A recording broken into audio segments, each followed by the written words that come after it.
सतयुग ही चल रहा है और सतयुग के भी हम लोग लगभग अंतिम चरण में हैं। जी। ये सतयुग जो होता है ये 2 भाग में विभाजित होता है, एक कृतयुग और दूसरा सतयुग। जी। तो जो कृतयुग का भाग था वो अभी तक वही चल रहा था। कृतयुग में क्या होता है कि जो भी कलयुग इतना बुरा रहता है कि कलयुग की जो छाया रहती है, वह जारी रह जाती है क्योंकि कलयुग के कुछ देवता जो हैं वह जो असुर होते हैं वह पूजे जाते रहते हैं। उनके इन्फ्लुएंस से जो है कृतयुग में कलयुग की छाया पूरी तरह से विद्यमान रहती है।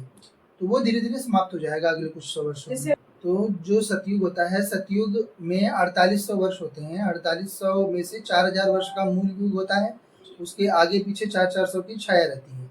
तो 4000 वर्ष का जो मूल युग है उसमें से भी लगभग 3200 से 3600 वर्ष जो हैं वो कृतयुग में जाते हैं। मतलब समझ चलिए कि कलयुग के आरंभ से लगभग एक 4000 वर्ष तक जो है 4000-4200 वर्ष तक वगैरह उतना समय जो है वह कृतयुग का रह जाता है। तो ये जो बदलाव जो अब तक जो समझा जा रहा था कि कलयुग है, ये आगे के समय में बदलेगा। दूसरा चीज़ 4800 का सतयुग हो गया, उसके बाद 3600 का त्रेता, 3600 का त्रेता, उसके बाद 2400 का द्वापर, बाद में 1200 का कलयुग। सारा जोड़ेंगे तो 12000 वर्ष हो जाएगा और इन 12000 वर्षों में सभी चक्र रिपीट होते हैं।